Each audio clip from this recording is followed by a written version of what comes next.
Hello, my friend. How's it going, Bill? Billy Bob? Billy Joe Jim Bob.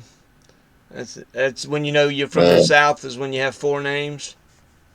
that's right, brother. Leading on that side of serial killer, Yeah. right? You got that. Yeah, this is second time in 2 days, 3 days. Yeah, we're doing two Yeah, this going back. week. Yeah, so we got a lot of stuff still fresh. A Yeah, yeah. lot of stuff We still may ramble fresh. eloquently. It might actually make some sense today. If I can get woken up, I've got to awaken from my slumber. Yeah, Uh, it's so okay. what's Hmm? like I said, I'm gonna say, well, what's on the agenda today? We ain't got an agenda, Yeah. I mean, we have a right? direction, which is we're always Yeah, going to be talking about disciple making world impact. I mean, that's the theme of the whole thing. And we're gonna. I think it's gonna be a lot of fun. As we bring different people on, bring yeah, different people in different stages of the process. And I've actually talked to my wife. She never agreed to it, but you know, hopefully she'll come on sometime and be get good. tell you what I did right, did what I did wrong, and you know just to give that perspective. But I actually talked to one of my kids and asked them if they would come on um, and give a child's perspective, which might be helpful. You know, Yeah, hey, my dad did this, don't do that. So yeah. That might be. We could probably get one of my three, maybe my eldest yeah, would be a good one too. Who's kind of been in and out of the process. yeah, Talking about Dillingham, I know Jacob. He and I've. It seems like they see us doing what we're doing, and they've watched long enough, for practically most of their life, yeah, and they've seen kind of a. I mean, I know they've seen a steadiness with you. I won't speak for you, but I can because I'm sure they've seen that. But I know they've seen a pretty steadiness with me as well, and it does seem like theirs is more of an ebb and flow yeah, right now. And my oldest just turned 22, and definitely have great expectations for him making disciples, yeah, reaching the world, and for all three of them. But again, this comes back to where we're at today with this conversation. And can't the last people you're going to force to do anything is your own flesh and blood. Although we have a little bit more control over them, it seems like when we try to grab hold of them, they squirm out. well, They get away. they're a lot more comfortable to tell you no. Yeah, true, true. And I think that would be good though. We kind of went on a sidetrack there, but that would be awesome. I Yeah, think no, that'd be good for a yeah, lot of people. no, and that's the thing. I want to try to give as many conversations to benefit people in all aspects of what this is, because this is not this is not just Sunday morning, the Sunday morning church. This is not just a Wednesday night Bible study or a small group. I mean, this is going to permeate your life and every Yeah, aspect of it. Um, you know, Not that I would, but it'd be good to bring your boss on, let them tell you how it affected you at work. How they saw that. mm, But anyway, that's yeah, not a. I don't think I'll venture that far. But anyway, I think last time we were talking about uh, the theme. The theme. Remind me of the theme again that we talked about last time that you kind of coined was the difficult. yeah. That idea of the impossible, Yeah, the impossible mission yeah, impossible. yeah. Mission Impossible. Talking about just the and it did turn into and I think sometimes if when we do see this as more than just a classroom discipleship, and we see it as a world impact, but also as an individual impact, a one-on-one. Mm-hmm. I think that's kind of where we were with the challenges of just doing life with people, the challenges of um, learning how to move from point A to point B. Yeah. And because we know it's a movement, it's a mission of movement. And I think that's kind of where we settled a lot is we had a surprise visitor on Wednesday, Gary, blessing. And he kind of spoke to Yeah. what we were saying Right. is kind of one of the issues, and it's just misunderstood. It's a misunderstood mission Right. as much as it's an impossible mission. Well, and It's misunderstood. it's really good that Gary came in because it's a and I don't know if anybody listening to it was like, what in the heck are you guys doing? Why are you letting somebody come in like that? But Yeah, he did bring in something really good that's very, very, very important in this process is that when we're using terms and we're using concepts that are similar to mainstream theology, mainstream uh, the mainstream thoughts of the institutional organizational church. And so when we say things like "let your light shine," like he was saying, um, he's not talking about the same things we're talking about. We are not on the same page. And he was just like, "Oh yeah, oh yeah," and he thought he was on the same page with us. And I'm like, not that we're smarter than him, or not that that he's smarter than us. I'm not nobody better nor worse. I'm not trying to make him out to be some kind of noob or some kind of buffoon, but you know it just shows you when someone comes into a middle of a conversation and you start talking about disciple making world impact. All they hear is evangelism. All they hear is being a good guy. You know, being a better person, a pillar in the community. I mean, that's what they hear, and that's not what we're talking about. And you're going to have that confusion element in communicating to different people. And you just better get used to it and don't get frustrated about it because it is frustrating when you start and then you start talking about it and you sound like a Nazi, like you're uh, like you're being a word Nazi of no, you can't say it like that, or oh no, that's not what that means, and this is a bigger idea, and they are bigger ideas, but you got to give some people some room because they haven't spent months with you, years with you, so they don't understand it on that level. And this whole process has been hidden for so long. It looks new, it looks weird, it looks strange because the correct way has been washed out by the incorrect way and diluted. And we've told people forever that going to church is for your benefit. Going and reading your Bible and memorizing scripture and doing all this stuff is going to make you better and it's going to make you have a better life. And you know what? It might. But you know what? yeah, All that stuff that you're doing, all that stuff that you're, being a better person, I hate that phrase really, but what does that mean? We're in, yeah. What does that look like? well, I mean, we're fallen people. I mean, our natural tendency is to kill and destroy each other.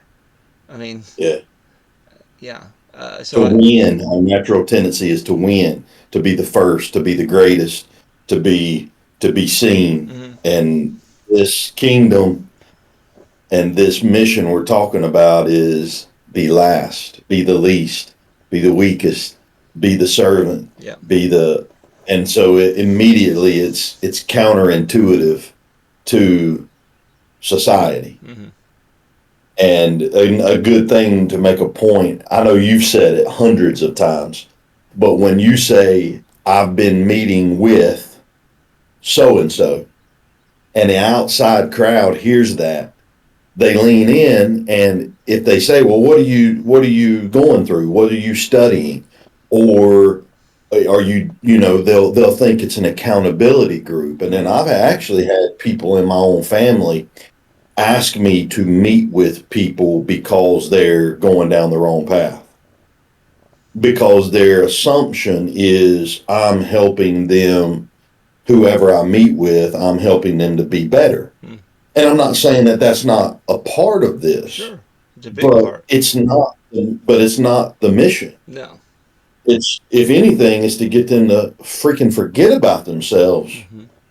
so they can focus on somebody else that ultimately will make them into the man that God's called them to be. So there's just the way we do stuff is not uncommon to the way the institution does stuff. We just have a different intention and a different, uh, I guess you could say it, direction Mm-hmm. with the people that we meet with. Yeah. Correct? Yeah. Yeah. And that's, we're still. I think we're still beating around the bush of a definition and and focus because um, you know if you if you're just trying to make better people, that's all you're going to get. Okay, you're never going to get a world impactor. If you're just trying to make a better guy better, you're never going to get a world impactor because you've centered Okay. everything on him. You centered everything to feed back into his channel, right? So, but if you build a world impactor, right, you'll get a good guy in the process because That's right. he has to be in order to do the next thing. You can't be uh, a, a jerk. I'll use that. You can't be a jerk Yeah. and a person that people don't like being around if your goal is to build other people because people won't stay around you.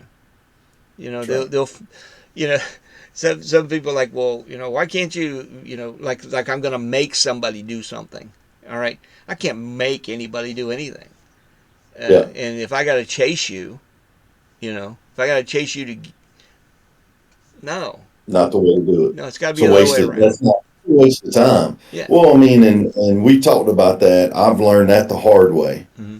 You and I have had a lot of discussion about Right. that with my personality, being a pastor, being a institutional guy for so long. I tend to draw people to me just with Yeah. that, right? Yeah. Pastors And naturally do that. that is a good thing at times, but it's also a trap to pour into the wrong person. That, not that it's a waste of time, because it never is, but it might not necessarily be the guy that God brings to you. We'll talk about that a lot, Oh, that sure. in this process of disciple making, yes, you might find somebody that God has wants you to impact. You might come across somebody just in conversation, but most of the time, God is going to bring that person to you in some Yeah. kind of divine, some kind of supernatural way you never thought about. You never tried to make it happen. It just, boom, out of nowhere they show up, and you're like, this is my man. Yep. This is my guy. This is the guy that is to impact the world. Right. Yep. And the best thing you ever did, I mean, the most productive thing you ever did is chase somebody that really doesn't want to do this. I mean, that Mm. just do that one time, Yeah. and that'll burn you. Oh, I've done that more than once, Bill. That gum you. Well, here's another good point to that, and I know we're not even close to what we talked about. We were going to talk about, but let me give you two scenarios about going back to wherever we started this with kind of the sitting down with a person, Mm-hmm. and now I'm going to use names. I think they'll be quite okay with it. But let's say you take Kevin, for instance, Mm-hmm. with me. Mm-hmm. He fully knows what the when I say, hey, you want to meet, or you want to go on a trip, you want to go to the Philippines. When we meet, he fully understands what that meet is about. Sure.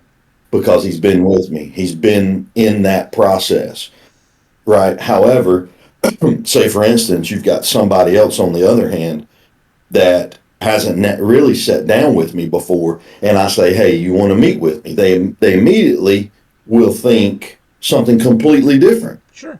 than what Kevin would, Mm-hmm. because Kevin's been in the process. Now when you go out in, and like you're saying, and like we're doing, we're having these conversations for other people to hear that are doing this or have just started this. And our goal in these conversations to record them is to benefit these people and help them understand, hey, a lot of the world doesn't speak this language. Right. Right. If maybe not even the world, a lot of the church people do not understand this language. It is Right. foreign language, Right.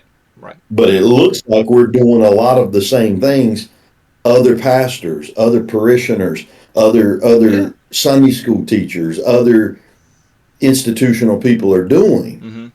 But our direction and our mission is different. Right. Exactly. Our intention and our direction and our end goal is Intention. completely Yeah, different. Um, that's right. and using our speed bump from last time, Gary, uh, he he like giving using him as a great example because he came in and speaking just like a normal uh, normal people that we meet in Christian circles. I'll use that term. I don't like using it, but I'll use that term, Christian circles. Yeah, that's good. That's better than institutional Yeah, institutional. because you run into people in circles that are uh, not necessarily organizational church. So you'll run into believers, and you might be at an event or just out somewhere, and you'll run across somebody that is a believer, and you get into conversation.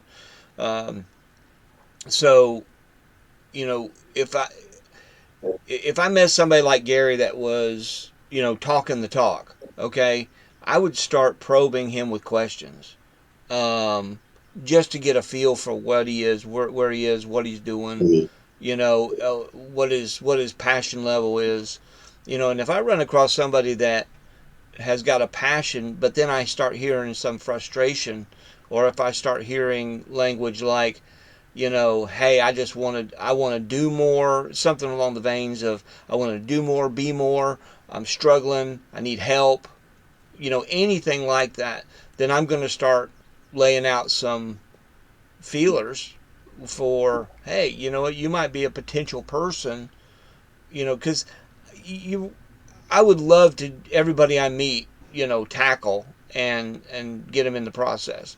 But that's just not the way it is. That's not the way it goes. You come people full frontal, yeah. You know, you think that might Not work? gonna happen. It's just like people that go try to evangelize to people that don't want to be evangelized.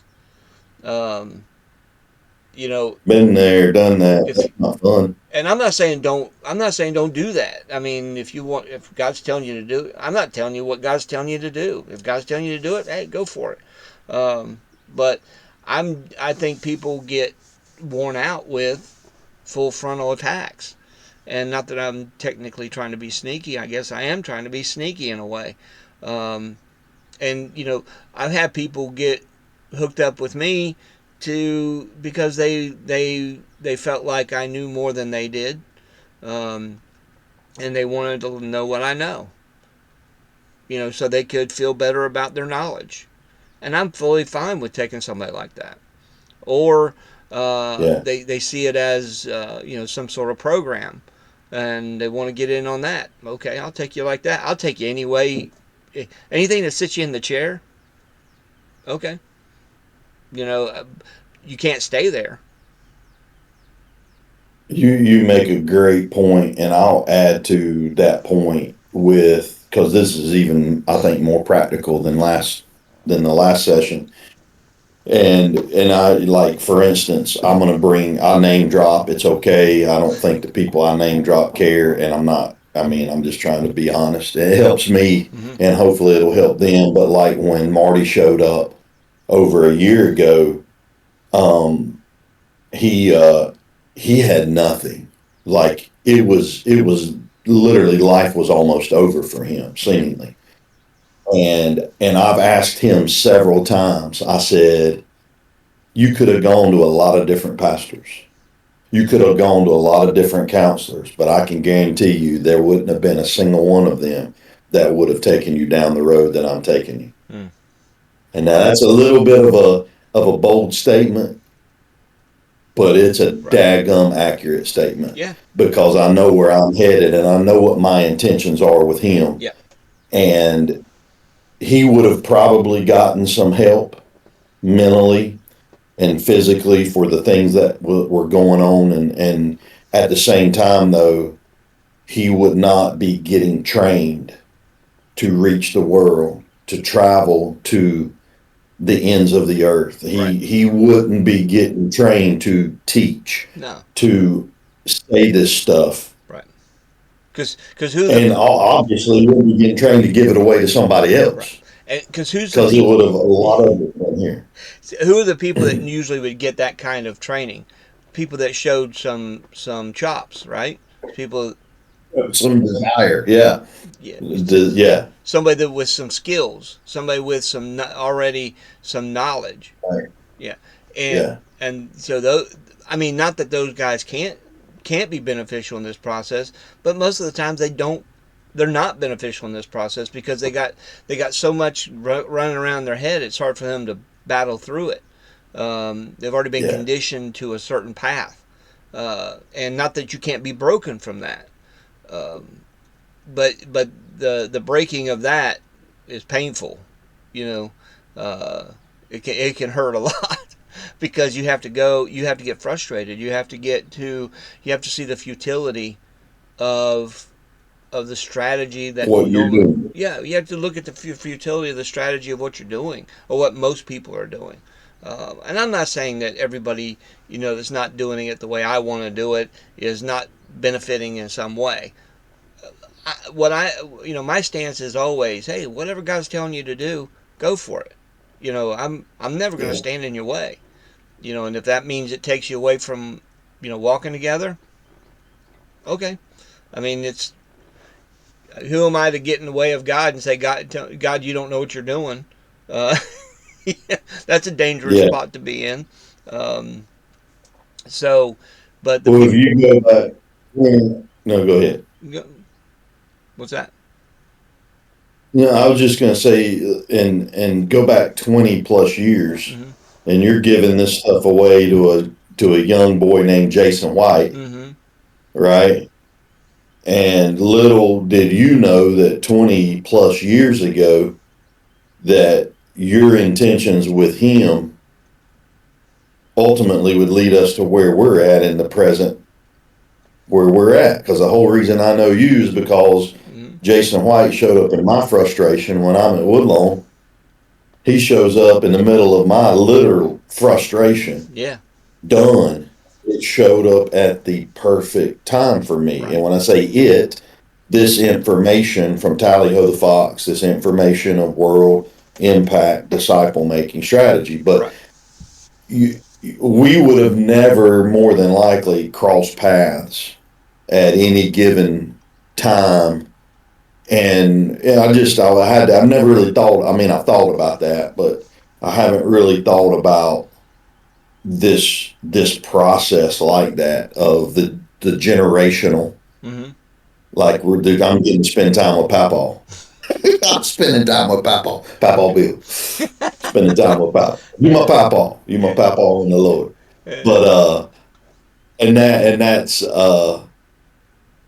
that's what this is very because if the person transfers the information properly, and they don't have to be, I didn't say perfectly, if they transfer the information properly, right.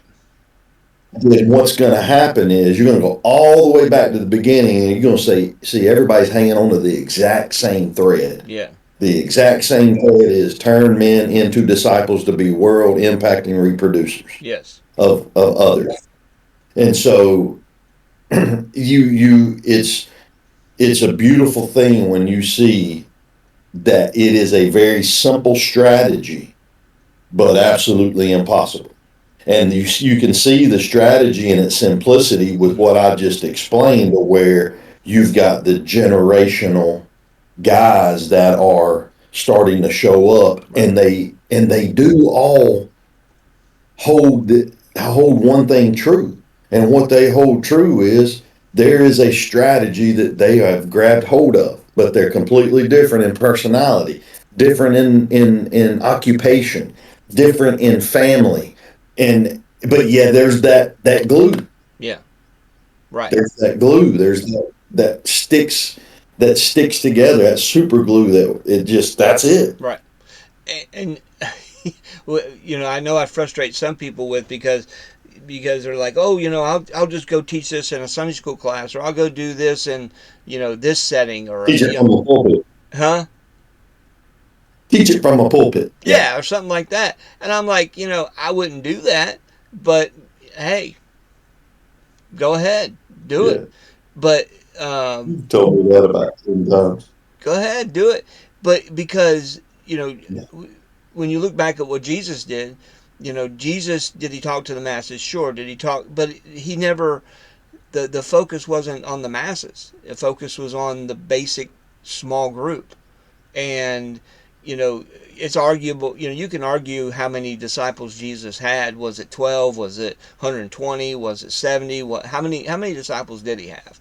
And what we know is that Jesus focused on his 12, and he knew that Yeah. everything rested in them. So it wasn't anything outside of those guys that he counted on. But did others join in? Sure. Okay. But, so if Jesus, who was the master of this, felt limited to 12, I'd probably be overwhelmed if I tried to do three at a time. And I Yeah. was overwhelmed because when I first started, I thought, group, get a big Yeah. group. We had like Yeah. 25 You know guys yeah. in a room, and I tell you what, if you told me you had 25 guys that I was going to do that with again, I'd be like, I'm not doing that again. No, no, I'm not doing that. That brings all kinds of dynamics that you just don't want. Um, Yeah. anyway, but Well, and it's harder.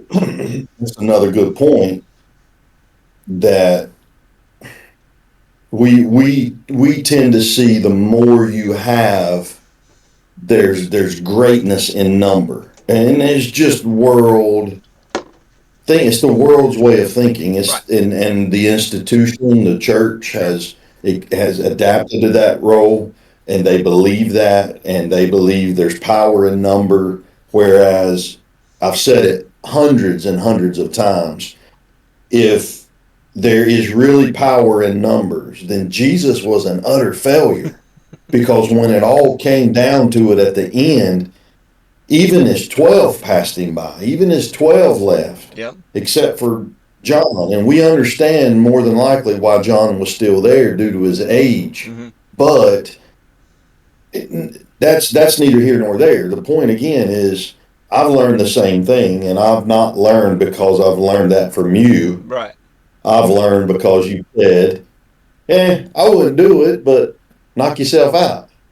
And I've knocked myself out with that and realized that it is much better to meet one on one with an individual mm-hmm.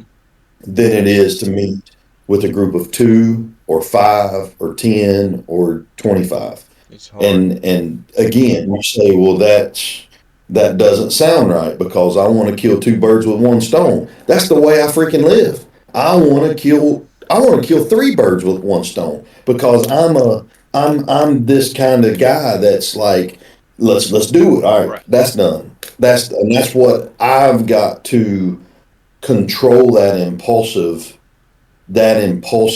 in me Mm-hmm. with the men that I meet with, because that means ultimately I've got to slow down, and instead of just producing guys that produce and impact, I've got to be more, spend more time focused more individually on them. And Right. so it helps me with my ADD. It helps me when I'm just with that guy. Yeah. And again, that's our opinion, but if you want to go with more than that, Hey, you you're free know, to disagree with me. I mean, anything I'm saying, go ahead and disagree with me, and you just can't. But you can't just disagree. You gotta stand your point up. You gotta, yeah. you gotta show me something in scripture or something practically that goes the other direction. And let me say this too. There could be a time I've talked to you about bringing you in with Marty and myself, Hmm. and there might be times when, like for instance, you need somebody to come in because we've talked about this. A great another talking point where I it took a team of people to rattle my to get me freaking lassoed in, and it does a lot of Yeah. times with other people that you've got to have a group that comes together Yes. to mold and make. And there are times when you might want to bring in a more mature person or the person that discipled you or discipled the person that discipled you, Hmm. that you want to bring them in and just say, hey, I don't know where to go. Yeah. I'm kind of at a meta block or a brick wall, and help me figure out what to do with this Great, person. great point. That's a great point because a lot of times we get territorial about this stuff, and and Yeah, yeah. and this is not about territory or hey, I'm working with somebody, keep your hands off, or why are you meeting with Been them? there, done that. Yeah, That's not what this is about. And what you're saying about bringing people together, because there are times that we will bring the network together and we'll have a fellowship time or something because we need to know each other. We need to be familiar with one another, and we're a team. We train individually, but we're a team when it comes to this. As the body of Christ. So that's a great thing to say.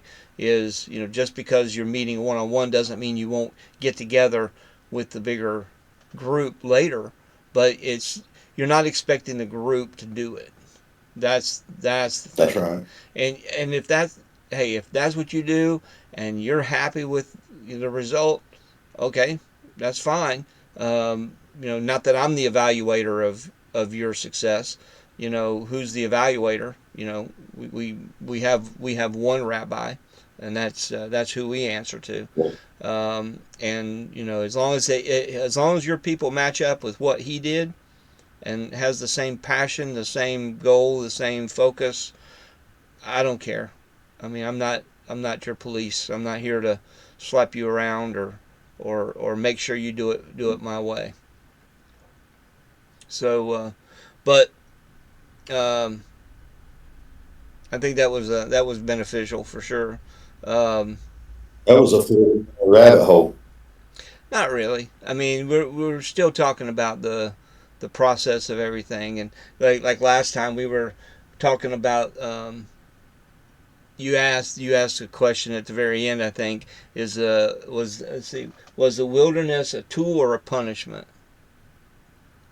Yeah, I think after we finished, it wasn't recorded, but It wasn't. you and I were talking. Oh, I don't think it was recorded, man. I think it was just you and I because that's why I told you to write it down. I say we'll forget it, oh, and and and I think it was we were again. We probably should have kept recording, but whatever. We can't capture it all, man. We can't capture it yeah, all. yeah. But I don't. What did you write down? Because I don't even Well, remember the. I think we were just talking. Um, I think we're finishing up because of the impossible task of everything. The things that God uses to get us to where we need to be. And we were, and the last session we talked a lot about what we're going through personally and the struggles and family and that kind of thing. Um, and we look at, oh, we got a bad way of looking at things as believers. Not A I, bad way of looking at trouble, yes, of pain, of suffering. yes. We look at it Yeah. as, oh, that's bad. Well, is it? Um, from God's Or perspective, we look at it as, well, what has he done wrong? yeah, Why is he getting all this crap handed to him? He must be a bad guy. yeah. You must, that. Yeah, how well is that process working out for you now, there, Skippy? It's it looks Yeah. like your life's in shambles, or it looks, from the Yeah. outside looking in, you're like, wow, why would you all that happen? You must be a really big time jerk or something. Um, and that may be true. I mean, I don't know. I mean, I'm not always been described as the nicest person in the world, I guess. But You anyway, mean as heck, dude. Emma, Pit bull. Pit. Pit bull. I have been at God. times. I have been, and it's Nah, that chutzpah passion that we talk about sometime. Of just being so comes single minded. across as, Yeah, but yeah, it comes, that's what I was going to say. That's what it comes across as. yeah, yeah. So so let me ask it this way. Let's go back because I remember what I'm starting to remember now. Um, and I'll ask you the question. Hmm. Not that I don't think I can, and I'll fill in whatever. But here's the question.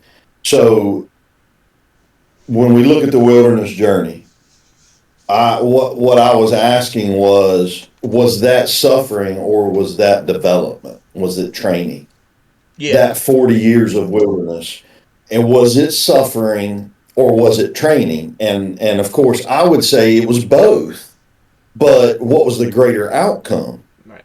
And then now let's apply this to, I don't know, is everybody that's going into this process going to live a life of hell and suffering?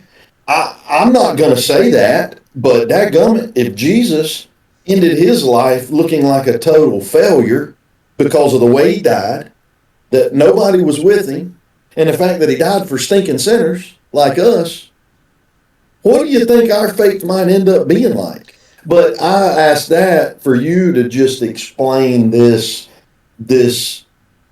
okay, so when you do find yourself suffering, what do you do? Yeah, How do you handle that? right.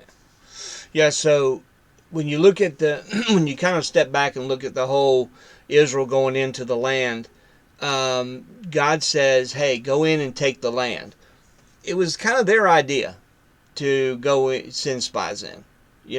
Hey, let's just check this out. Okay, that right there begins to tell you the level of trust they did not have with God. Okay, they saw the Red Sea. They saw a bunch of stuff in the as they were traveling from Egypt to the Jordan. They saw a lot of stuff, and God's showing His faithfulness the whole time, right? Just showing His faithfulness, showing His faithfulness. And they get to the land, and He goes, "Go in and get it." And they go, "Well, let's send some people in and give us a little bit of intelligence report and see exactly what the lay of the land is." And so they go in there and they're like, "Oh, that looks bad. So I don't know about this." So God's like, "Okay, you don't trust me. All right, that's evident because you're not moving the way I need you to move." Can you imagine him letting them, even after the spies, letting them go in and asking them to do what he asked Joshua to do, of walking around that city, blowing those trumpets? Can you imagine them doing that after them, like, saying, No way. they Yeah, would have been like, that sounds no stupid. way. That sounds stupid. Why would I do that? Or during all the things that God was going to ask them to do that was so you know sounds so ludicrous. How would that be successful? How would that doesn't sound like that's not how you take a city. you know and God's like, right, I know, but we do the same thing today. you know hey, you need to build world impactors. Well, that doesn't sound feasible. I know it don't. but One at a time.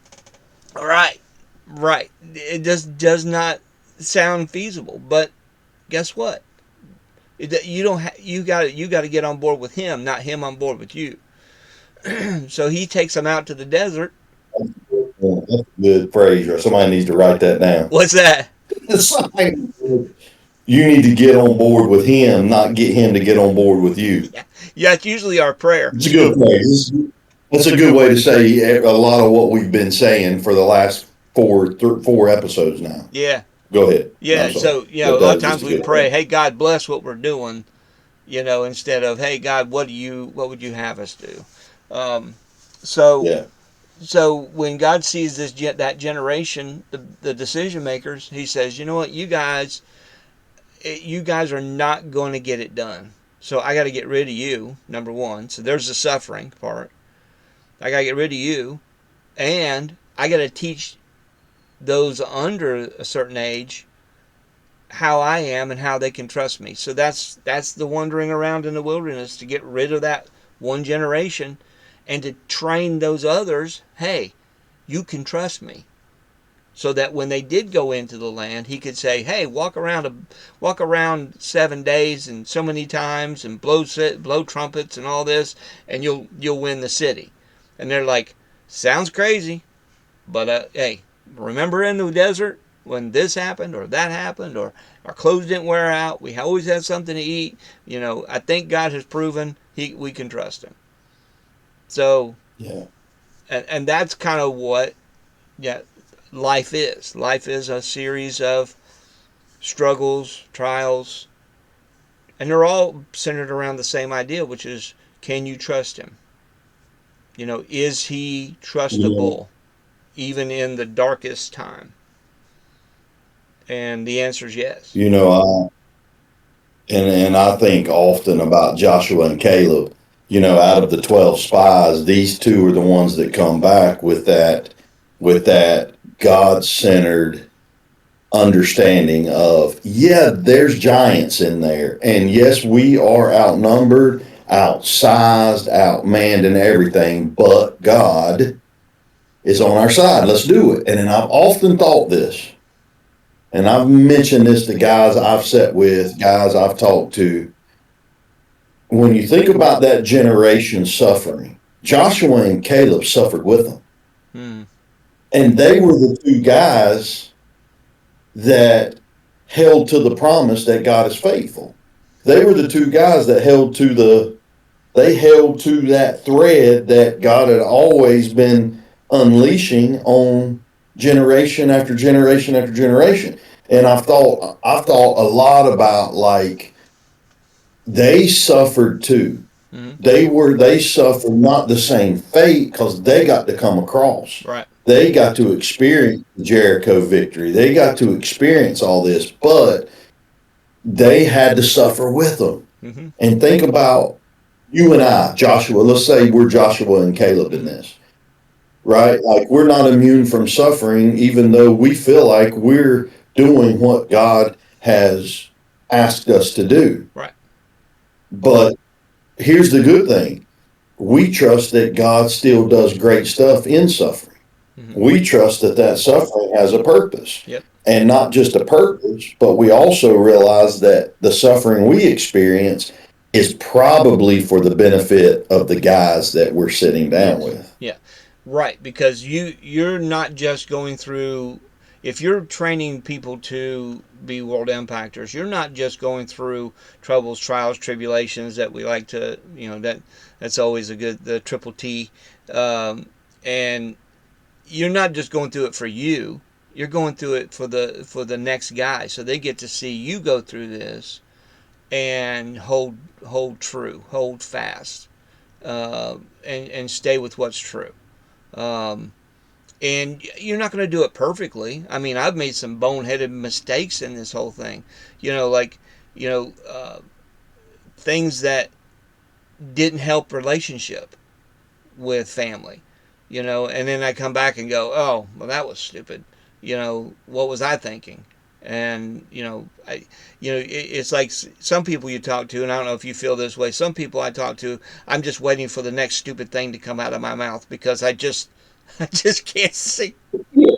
Oh yeah. Oh yeah. Can't seem to shut it I up. can't seem to stop myself. It's almost like watching a slow wreck, and you're like, why did I say it like that? Why did I do that? Why did I say it like that? Yeah. Or why did I do that action?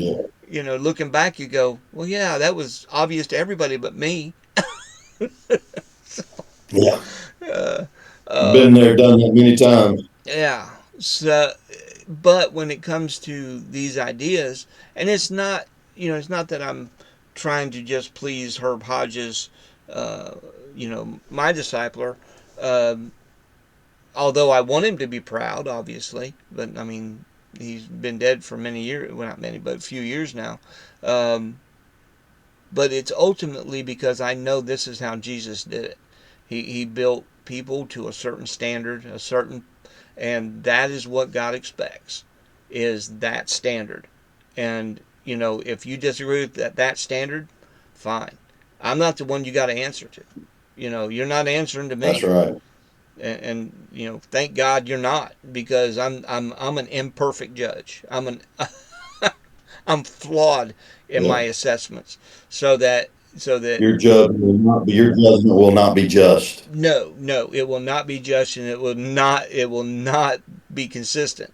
So I have to defer that to one that's greater than me. So what's my job at this point is when I see somebody else going through something else, is help them as much as I can, but you know, keep away from that idea of judgment.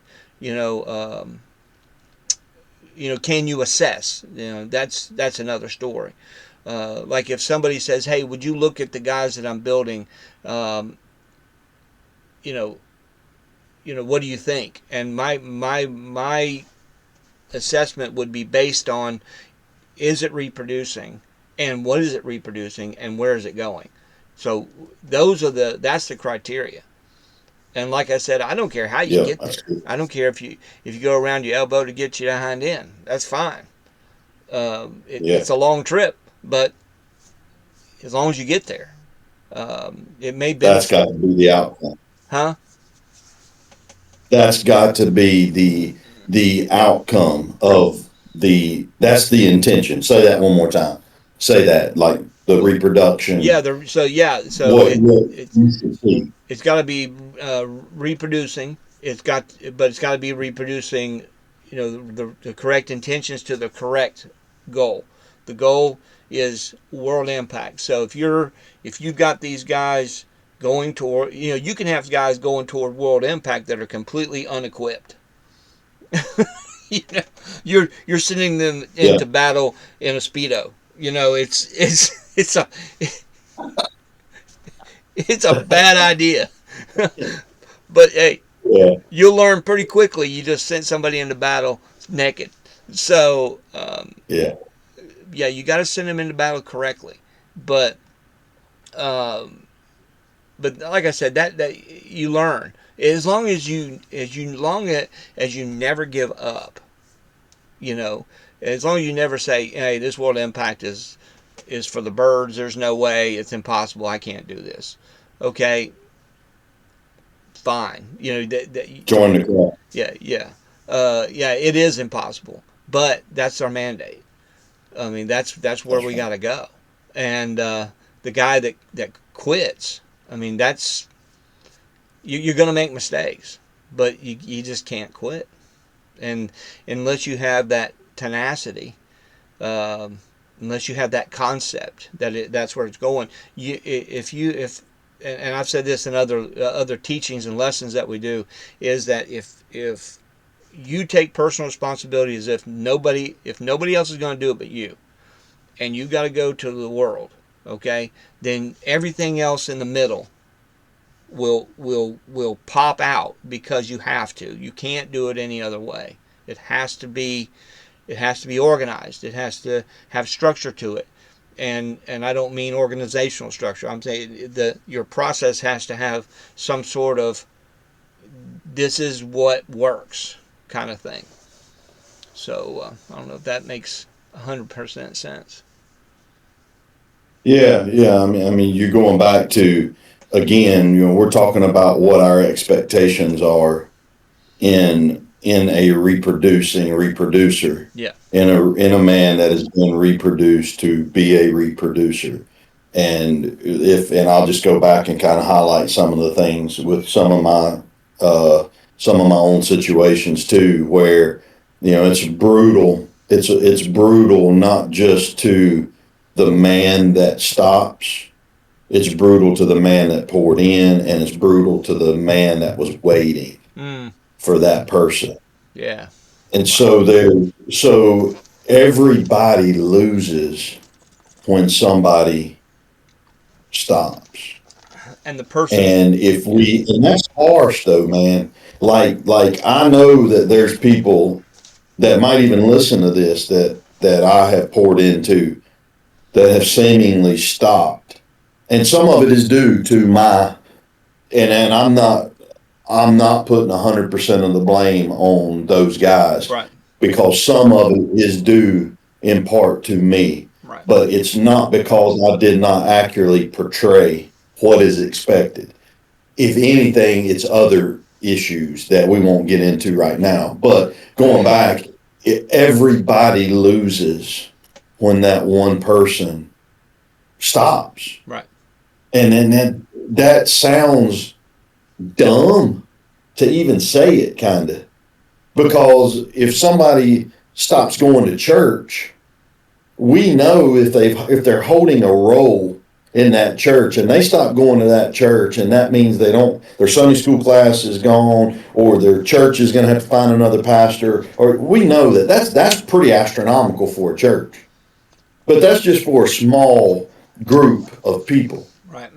So, but now when you got one man that stops, and that might be the only man you got to reach the world, that's a lot bigger than a daggum big time guy or whoever Mm-hmm. stopping in an institutional setting, Yeah. dropping out, because you've got a lot more at stake Yes. when you build a guy in this process, Yes. And when they stop. right. And somebody who stops midway hurts himself, hurts the person that's next to him. But think of everybody else down the line that was waiting on you to do your job. That's right. And there's people that I can reach, only you can reach, only certain people can reach, and those people go, they're left with nothing at all. I mean, at least you have information that has transformed you into some stable person, hopefully. You know, Yeah. at least you have that. At least the next person has that, right? At least you have some sort of stability. But the everybody else down the line, you know, they go without anything, and they may, and I don't want nobody to do anything out of guilt, because I don't feel like I do this. I don't do this out of guilt. I don't do this out of I should, although I should. I mean, but I don't feel like, well, I got to do this. No, I want to do But this. don't shit on you. Yeah, yeah. Don't shit on yourself. Don't shit There are on some things we yourself. should do, but Right, Jake? Yeah. but uh, but it's not a have to. I think once you really get the grip of what this is about, you'll run breathless without even thinking about it. You won't even. It Well, won't we be. talked about that. Hmm? We talked about that a couple episodes back, maybe the first one, where it's like I've noticed over the last 5, 6, maybe even 8 to 10 years, that it's like I can't. Every day I wake up, it's like this is the sea I'm swimming in. Yeah. Like there's no other body of water. Now there's things that can compete with my attention, Mm-hmm. like going down this lazy river and you see a tiki bar over there, and you want a nice cool drink, and you'll go walking over there to get, and you kind of there's these things that will take me out of this process for a moment, but it's like this is the life for me. Mm-hmm. And just be, and I've had to learn that just because it's the life that I've chosen to live doesn't mean that it's the life that God has. I mean, I think He's chosen everybody to live that way, Sure. but not everybody will choose to live with this intention. And I just like every day of my life is what it's how I look at relationships. Right. It's how I think about what I do. It's world impact, going to other countries is always on my mind, and I struggle to pull the trigger to go. And I admit that it's hard for me to go, Yeah. man. But I have been and will be going again soon. But it's it's always on my mind. I can't get away from it, Sure. even if I want to. Even if I want to, and if I do, if for whatever reason I do, and you don't kick my butt, then I will be the most miserable son of a gun on the face of the planet. Oh yeah. And won't nobody, I'll be left with nothing because everybody will leave me. Yeah. Exactly. You'll be impossible to live with. Yeah. Yes. And I don't think we've said this in our so far in our conversations is who's who's qualified to do this. Who are the people that are qualified? Well, if you're a believer, or even if you're a non-believer, and you can begin with a non-believer. So, like, if you're a believer and you meet a non-believer, you can begin the process. I mean, they can't stay there, but they but Yeah. they can begin there. So you can start with an unbeliever. I mean, Jesus had an unbeliever in his midst the whole time. So don't tell me you can't disciple somebody that's an unbeliever. You Right. can, but they have to make a decision at some point to cross over. So, but what skills do you have to begin this process? None. Zero. It's actually better when you show up with no Oh, skills. it's actually very, very, very much, very easy. I can't even get my words together. Um, but it's much easier to disciple somebody who uh, has no presuppositions, no things packed in their head. We going on a journey? Right. I'm trying to get away from my cat. He won't leave me alone. That's Yeah. funny. Have you not heard him meowing? No, no. Oh God, he'll be showing up here in a little bit when he hears my voice. God help him. That's all right. I wish men were like that. I wish people were like that cat. He wants to go everywhere I go. Yeah, And it's like, I get, I got a little fur lice myself. Uh, he, yeah, he he likes being around where I am. I think it's yeah. I'm agree with you. Is people that are hungry and will pursue are the ones that you look for. Um, and whether you have knowledge or don't have knowledge is irrelevant to me because you're going to get what you need. Trust me. yeah. Yeah. I think one thing I think is interesting about today. I was thinking about it earlier. We've laughed a lot less than uh, any other one of our recordings. Oh yeah. And well, I mean, not that I don't know. I'm in a happy mood, but I just think we've crossed today, like we crossed into this. This is like serious business, and Yeah. there's. I think one thing that people will see about you and I, especially people that come on, is I mean, we like to have fun. Good Sure. gracious. Like when we travel, we like Right. to have fun. It's not like we're going in and trading this life of fun in order to reach the world. You don't have to check your I don't even know what you want to, I wouldn't say happiness, but you don't have to check your happiness at the door. Yeah. You don't have to, you don't have to check your fun at the door for this. You have fun while you're building Yeah. men, while you're going after the world. Yeah, man, there's times to be serious. Sure. And there's times that our conversations, we never laughed. Yeah. Like we were highly intentional about teaching you, about discipling you, our conversations with truth. And I think today's one of those days. It's like, hey, this is serious stuff what we're talking about. Yeah. This is big time, big time. This is big league. Yeah. In my opinion, this is Major League Baseball right here. This is the big leagues. Well, there's one time I told Jason Dillingham this, and it just popped out of one of our sessions because we were talking. He's that a type of, I want to go after it. I want to be the best at this. And I want to move up, move up, move up. And I just saw the need to tell him, and I said this 20 years ago, and I still believe it today.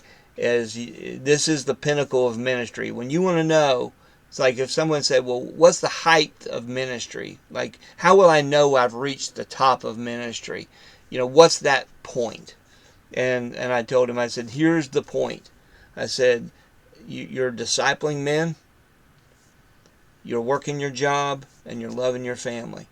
There is nothing higher. You Yeah, can't get anywhere higher than that, because what that does, and what that does is you're building men to impact the world that will operate without you, and you're teaching them how to live life along the way. Because in America especially, it may be different in different countries, so I'm not trying to make everybody America, but in America, you've got hundreds of men, thousands, millions of men that work a job, have a family, they want to serve God, but they don't know, they don't have a clue how to do it, and how to be that impactful person without being a pastor, because we think the pastor is the highest point in this hierarchy, and it's just not true.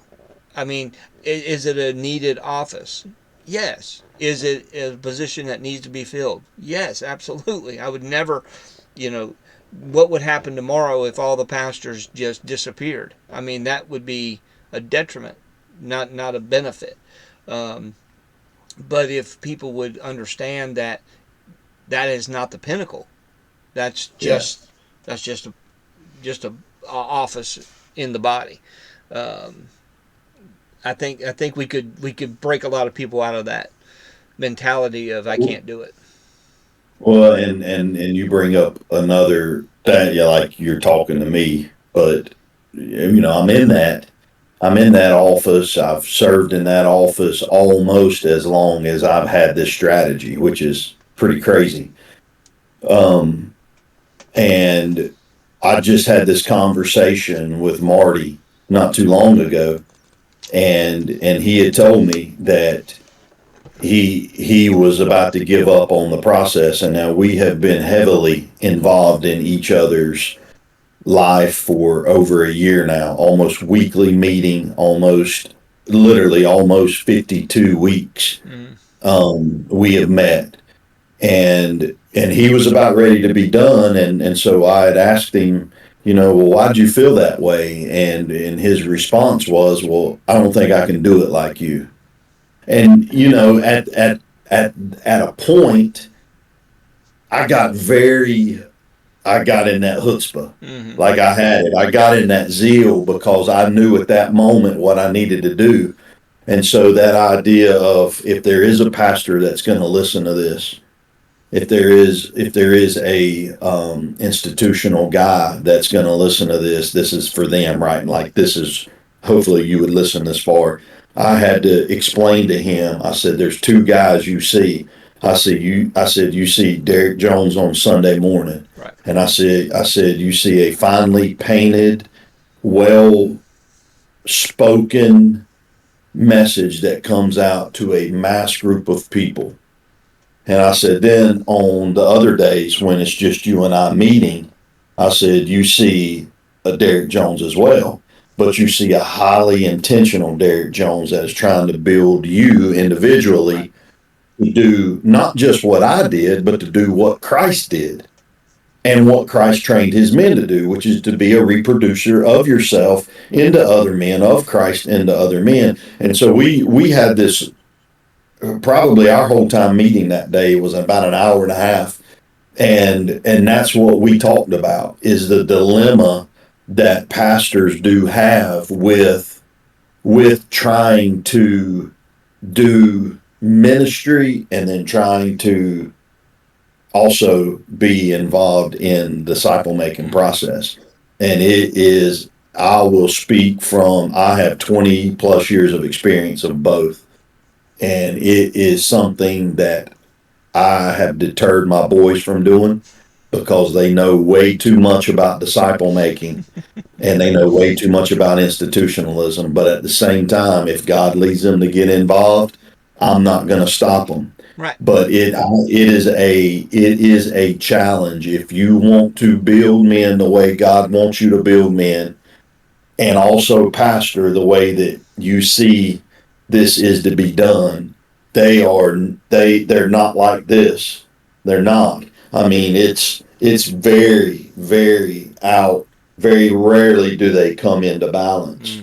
Mm. And it's been a challenge for me building men and being a pastor because of my gifting to speak, because of my and it is God. I ain't, dude. I was not born with the ability to teach the word and to break it down the way I do. I was not born with that. It was this Holy Spirit gift Yeah. that God gave to me, Mm. and I know when He started developing it in me, and I was still running like hell from Him, and He was starting to develop that Yeah. in me, and I look back at that. So to your point, there, I know I have impacted many of people's lives as a pastor in Mm-hmm. funerals and weddings. And I mean, the list goes on at opportunities I've had to be peace for people in the middle of chaos, to be healing in the middle of their brokenness. I mean, you name it. I've got tons of opportunities I've been able to step into, but none of that comes close to comparing to the time I've spent with the men Mm-hmm. that I'm building to reach the world, which a lot of times is separate from Catawba Baptist Church. Yeah, yeah, exactly. And I've talked to another pastor friend of ours that hopefully will be on here at some point, but Yeah. that's one of the hardest concepts to get across is that just like I work a job and sometimes this process overlaps into my job, but and my job overlaps into this, but they're not really compatible with one another. I can't bring this process into my job, directly, and I can't bring my job into this. So it's like it's separate, and everybody understands that because I get paid to do it. But when it comes to pastors, we bleed the lines together and think that making disciples and being a pastor are intertwined. But that's it's not. They're separate.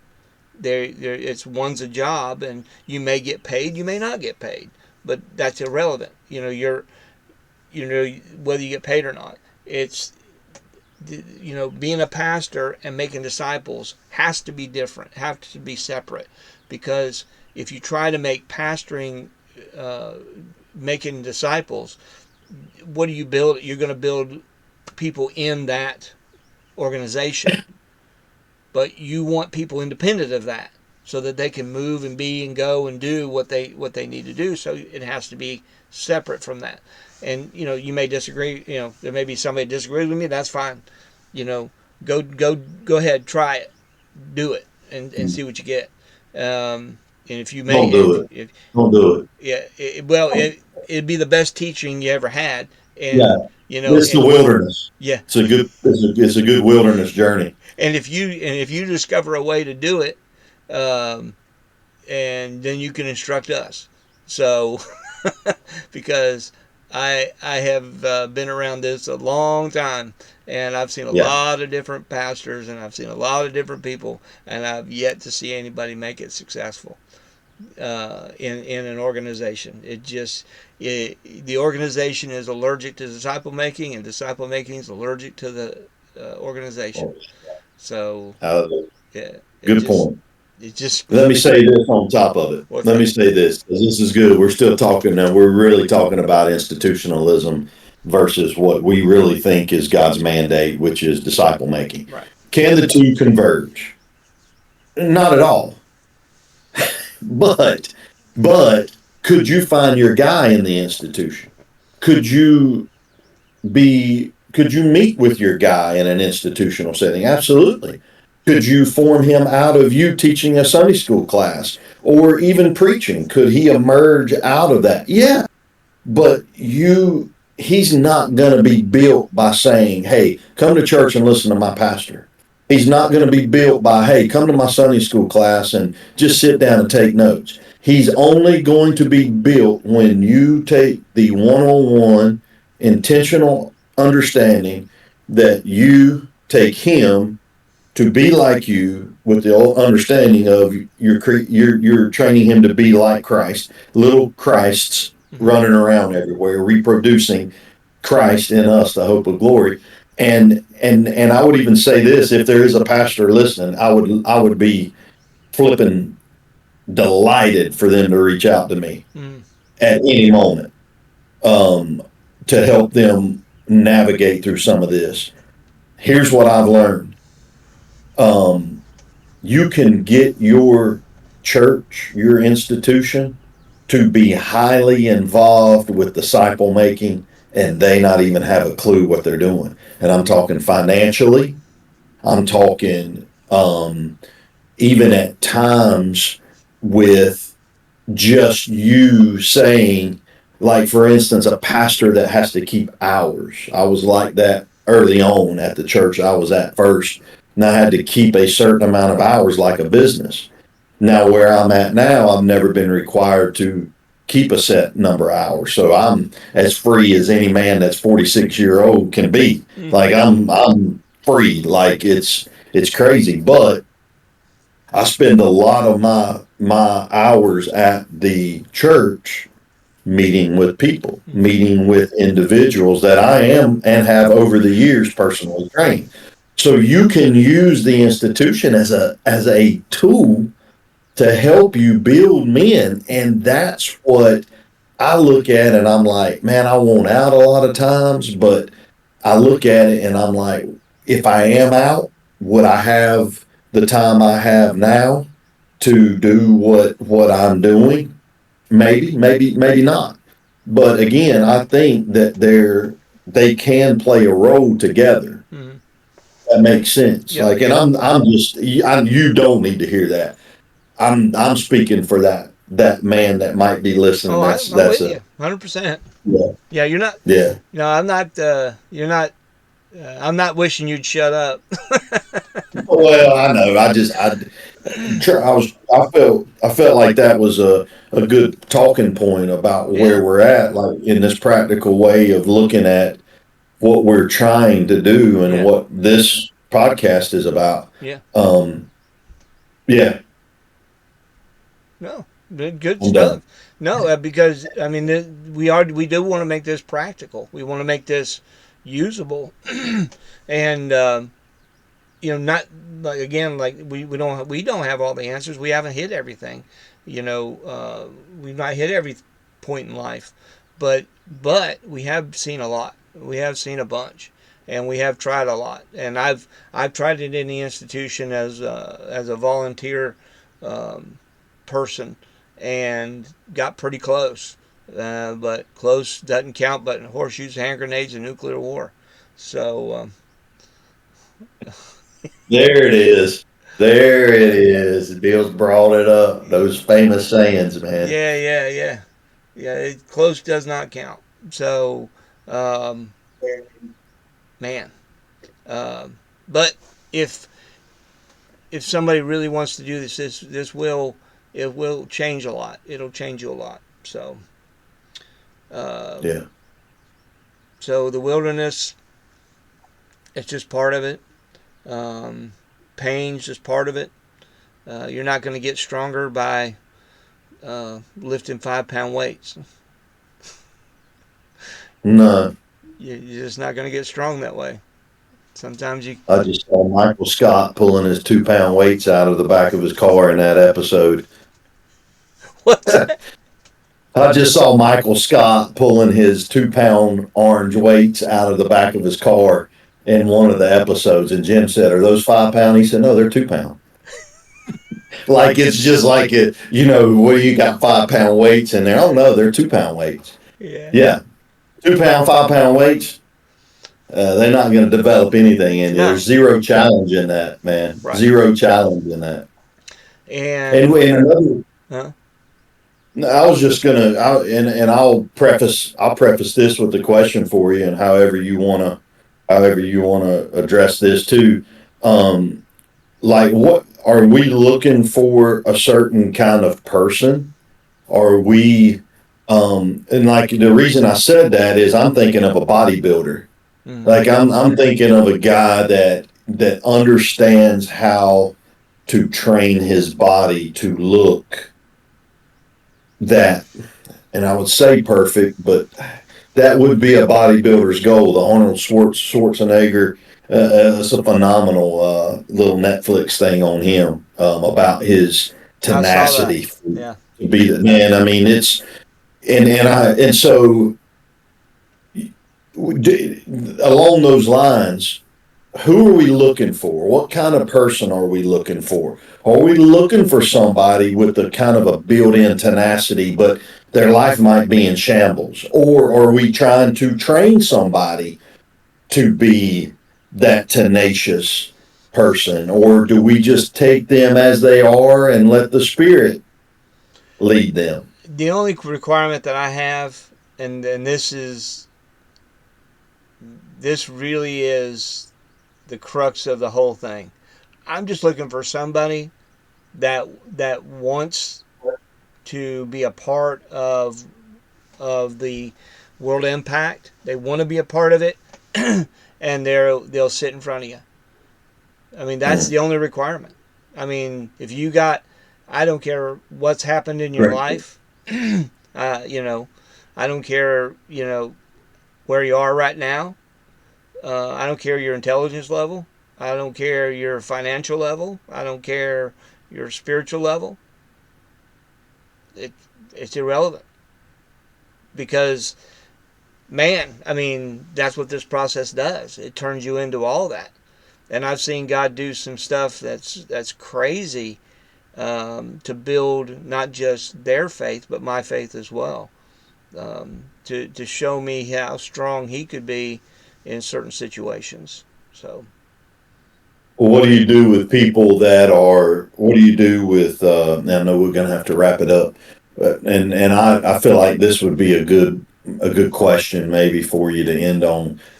So what do you do? Because both of us have a long list of people we've sat down with and nothing has materialized. Mm-hmm. Hey, and we might have spent 3 months with them. I'd say if you're spending longer than a year with somebody on a regular basis, you're probably going to go a little bit longer than that. So I'll keep it to, what do you do with the people that, do you see it as a failure when you meet with somebody that seems to be somewhat interested in sitting down and you spend a month or 2 months or 3 months? I've had 6 months with a guy before, and then it was just like life happened and it stopped, Yeah. and then we never really picked back up. Right. How do you navigate through that?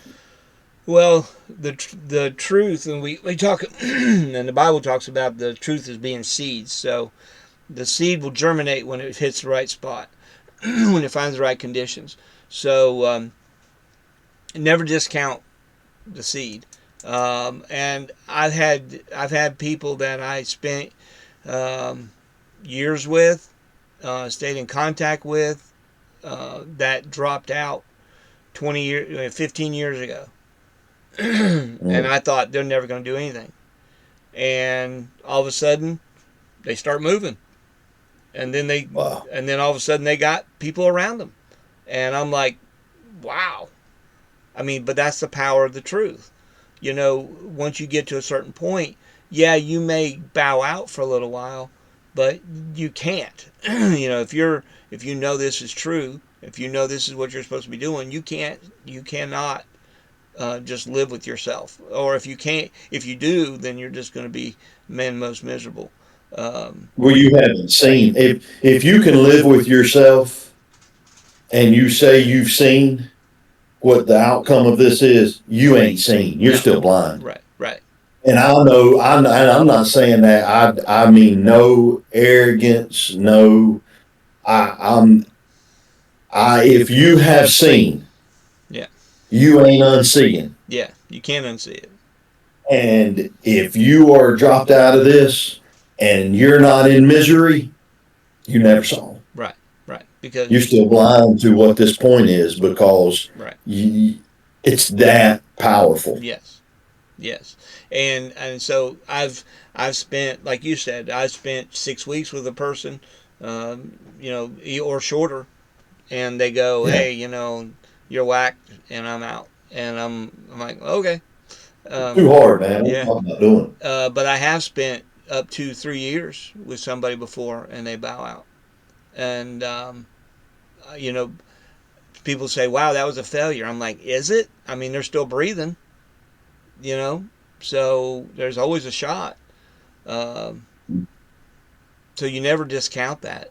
So never, like you say, it's never a waste of time because you're going to learn yourself. You're going to hone your skills. You're going to figure out, like, one of the things that was punctuated to me, especially over the last guy that bowed out, um, was because of the pandemic and everything. I couldn't get him on the field quick enough. And then by the time we started moving again, because travel and different things, then before I could get him out, he bowed out. But had I got him out and let him see what's going on, when you move in this to the field, um, man, it just sets the pole deep, as I like to say. It really sets the foundation. Yeah. So there's different factors, but you learn. So moving forward, if I have another person that comes up, I know I'm going to be a lot more pressed now than I was before to get them on the field, just so that they don't bow out. Yeah. Yeah. Yeah. And that's a challenge. That's a big challenge Yeah, because that's a big step. That's a part of that's one of the bigger sacrifices to this. yeah, Um, but it's necessary. yeah. Absolutely necessary. All right. Well, we'll quit it there, and Yeah, that's good, man. and Good stuff. we'll pick it back up after Might Thanksgiving. be a few weeks. Yeah. All Yeah. right. Thanks. See you, Bill. See ya.